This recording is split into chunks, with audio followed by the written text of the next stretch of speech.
what's going on, guys? It's Steve. So, a lot of you guys wanted me to make some predictions for the 2016-2017 NBA season. So, we're going to kick things off today with the Defensive Player of the Year award. So, I have a few players, well, a handful of players that I think have the best chances of winning the MVP award. Now, I have a few sleepers that some people aren't even mentioning, which I think they should. But, here we go. So, Avery Bradley of the Boston Celtics. Now, Avery Bradley's an extremely good perimeter defender. Now, the stats don't really show it, but he's a really good perimeter defender. He has the size. He needs to get a little more weight. I think he's like 6'6" or 6'5", 200 pounds, something like that. He's still a very young player. He's only 25 years old. So he has his whole future ahead of him. And for him to already have mastered the art of defense, that just says a lot. And he has so much potential to be one of the best defenders in the NBA because, his awareness, his IQ, intelligence, he's just a great defensive player. Now, Kawhi Leonard. Now, we all know Kawhi Leonard is probably a top 3 defender in NBA history already. In terms of just, I've never seen someone play defense as good as Kawhi Leonard. Whenever I watch Kawhi Leonard play, it just amazes me. The reason is because he'll literally know where you're going. To me, when I watch people play, I understand where they're going, but when you're actually in a game and you're doing it, it's a different story because there's so many things going on in your mind. So for him to be able to, focus on what's going on in the game and then also focus on what the defender, what the offensive player is doing is just simply spectacular because there's so little players that can do it to the level that he can. For example, when someone's about to do a crossover, usually they'll look in the direction that they're not going to fake. So if you understand that, it's easy to understand where the defender is going. But for some reason, Kawhi Leonard, he can do that in the game. Most people can only do that while watching film. But he can do that by watching film and in the game. Literally, a defender, he'll have the ball in his right hand, and he'll be looking right, hesitate with his right hand, and then boom, hard crossover to the left. But Kawhi Leonard will cut him off immediately. Or Kawhi Leonard will steal it from the best ball handlers in the league. I've seen him steal the ball numerous times in the same game numerous times and on numerous different occasions on Stephen Curry. I've seen him steal the ball from Russell Westbrook. I've seen him steal the ball from Chris Paul. I've seen him steal the ball from Kyrie Irving. I've seen him steal the ball from all of these dominant ball handlers. And it's just simply amazing. I've never, I try not to be as, fanboyish as possible. You guys know I'm not the biggest Kawhi fan in terms of his basketball talent. I'm a big fan in terms of how humble he is, though. But in terms of defensive awareness and just defensive talent in general, this dude is simply spectacular. I've never seen a defender like Kawhi Leonard before. Now, I hope people don't get voters fatigue because that seems to happen a lot. For example, LeBron should probably have 5 or 6 MVPs right now, and Jordan should probably have around 7, and Kareem should probably have around 8 or 9, and et cetera, et cetera. You know what I'm saying? So there is voter fatigue. People get tired of voting, and it's if you don't improve from the next season, they're not going to give you, the MVP or the Defensive Player of the Year award. So that's why I'm kind of nervous and worried about it because he definitely deserves it every single year. But at the same time, there are other great defenders out there. So my next one is someone that probably no one has mentioned, and this guy won it in 2013 over LeBron, who people said got snubbed. But Marc Gasol. Marc Gasol is extremely good in terms of defense. Marc Gasol is one of the best defensive big men in the NBA. Now, people have forgotten about him just simply because he missed the 2015-2016 NBA season. But now that he's back, expect the Memphis Grizzlies to be back on top in the Western Conference in the top 3 seeds. But besides that, he's just a great shot blocker, great low post defender, great rim protector, great paint protector. You bring that ball in there, you better have some Kyrie Irving finishing touches around the rim. You better know how to finish around the rim like LeBron or like D Wade in his prime. You better know how to finish around the rim like T-Mac in his prime, because if you don't, that ball is getting swatted into the 10th row. That's how good of a defender Marc Gasol is. He is simply spectacular. Now let's move on to someone that no one's mentioning, and it surprises me because he's such a good defender for such a young player. Kristaps Porzingis. Now, Kristaps Porzingis, I think, has a good chance of winning Defensive Player of the Year, especially with the New York Knicks improving.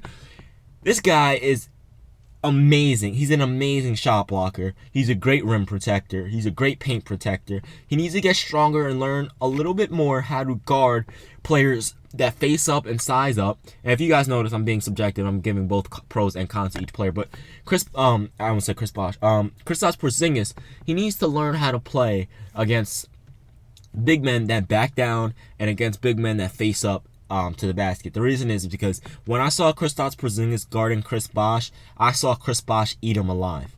And, I say that with as much respect as possible because obviously Kristaps Porzingis is young and he's going up against one of the best big men ever. But I seen Chris Bosh eat him alive and dunk on his head. Just a simple jab step, he caught him and he just went straight to the basket, dunked on him. You know what I'm saying? So, and in the low post, he needs to get better. But if he can improve, he does have a chance to win the Defensive Player of the Year award, which would be amazing to have. Like, let's say, for example, it's just hypothetical. We have, Sixth Man of the Year and Brandon Jennings win, and then we have Carmelo Anthony win the MVP award, and then we also have Kristaps Porzingis win the Defensive Player of the Year award.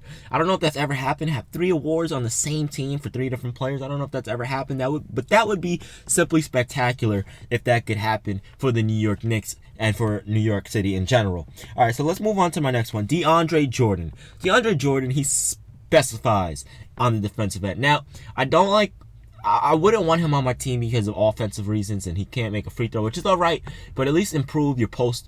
At least know how to post up, besides just catching lobs and things like that and dunking, which is what you specify in, but you got to grow your game. You've been in the league for 5 years. But besides that, defensively, he is top tier, one of the best defenders in the NBA in terms of big men. He block shots, he can grab boards, he can, he's a great post player, he's a great defender, not perimeter defender, he's a great defender in general. He's a great player in general. Now, someone that I just thought of that I didn't have written down was Andre Drummond. Andre Drummond is actually a really good defender as well, and I really wish Andre Drummond and Greg Monroe stayed together. Now, I understand why they didn't because of, spacing issues in Detroit, so that's why Greg Monroe's on the Milwaukee Bucks. And by the way, the Milwaukee Bucks, man, Giannis Antetokounmpo, Jabari Parker getting better. You have Matthew Dellavedova. You have, I think Timofey Mozgov went. No. Timofey Mozgov's with Los Angeles. Excuse me. But you have Greg Monroe. They're a solid young team, man. Solid young team. But yeah, so Andre Drummond, man, he's a great rim protector. He can grab rebounds like crazy. If you guys don't know, grabbing rebounds is a part of playing defense because you do have to box out to get those rebounds. Sometimes they bounce to you, but for the most part, you have to box out. So let's move on to the next one. Klay Thompson. People are sleeping on my man Klay Thompson. Klay Thompson is one of the best two-way players in the NBA. Now, here's the thing. Klay Thompson can literally guard 3 different positions: point guard, shooting guard, and small forward. He can't guard 4 or 5 because of height, size, and weight issues. And I don't know if he has the strength. He may not have the strength, but he can guard 3 positions just like Kawhi Leonard, and he's great at it. He's versatile. He can guard point guards, great point guards too, like Kyrie Irving. He can guard, if he had to, he could guard Stephen Curry. I know that's not gonna happen, but because obviously they play on the same team. But he can guard Damian Lillard. He can guard Chris Paul. You know what I'm saying? He can guard all of these players. You know what I mean? So he's a great player, man. Great player. Klay Thompson has what it takes to do what he needs to do because, let's be real for a second, Klay Thompson is that man. You know what I'm saying? So let's move on to Draymond moving green screen. All right, this is obvious. Draymond Green is obviously one of the better defenders in the NBA. This man right here can literally guard all 5 positions. I've never seen something like that. Yeah, you can argue LeBron can. Yeah, you can argue Carmelo can. But then again, Carmelo struggles at guarding the point guard. Then again, Carmelo Anthony struggles at guarding good ball handlers. LeBron James can, but, LeBron, he can guard big men, but, he doesn't have, like, the, what is it called? No, he can't. I don't know, man. It's weird to explain. They can, but Draymond Green can do it slightly better than them guarding all 5 positions. Now, I'm not saying Draymond's a better defender than LeBron. He's a better defender than Carmelo. That's obvious. But I'm not saying he's a better defender than LeBron because LeBron, when he was younger, was a lockdown defender. But what I am saying is that Draymond Green can guard all 5 positions. He can guard any point guard you give him. He can guard any 2-guard you give him. He can guard any 3-man you give him, any 4-man, and any 5-man. This dude is literally a mixture of a point guard, a shooting guard, he's a mixture of all positions combined. I have never seen anything like that before. This dude is simply spectacular on the defensive end. So who do I think it's going to go to? This is tough. Personally, I don't think it's going to go to Avery Bradley. He is a great defender, but I just don't think, his defense is going to have that big of impact on his team for him to actually win it. The same thing with Marcus Smart. Marcus Smart plays on the Celtics as well, and he's a great defender as well, but I don't think their defense is going to be one of the reasons why. Well, it's going to be part of the reason, but it's not going to be the main reason why their team succeeds. Now, Kawhi Leonard is obviously going to be one of the main reasons why his team succeeds in terms of defense, but voter fatigue, I just don't see him winning a 3rd Defensive Player of the Year award this year. Maybe next year, but not this year. Marc Gasol, I think Marc Gasol stands a really, really good chance of winning his second Defensive Player of the Year award. I think Porzingis has a good chance, but I think it's going to go to Draymond Green. Draymond Green moved, I think he moved to the second spot in Defensive Player of the Year voting last season.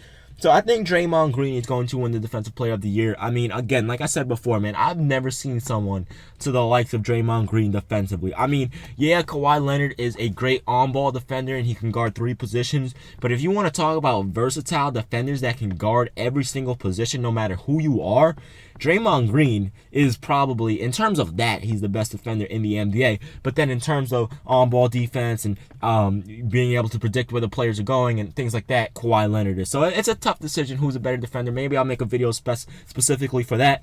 But at the end of the day, I think Draymond Green will win the 2016-2017 Defensive Player of the Year award. Thank you guys for watching. I really appreciate all of you guys' support. You guys are changing my life. Let's create the biggest and best basketball community in the world. I talk too much, but I love you guys. I'm out of here. Peace.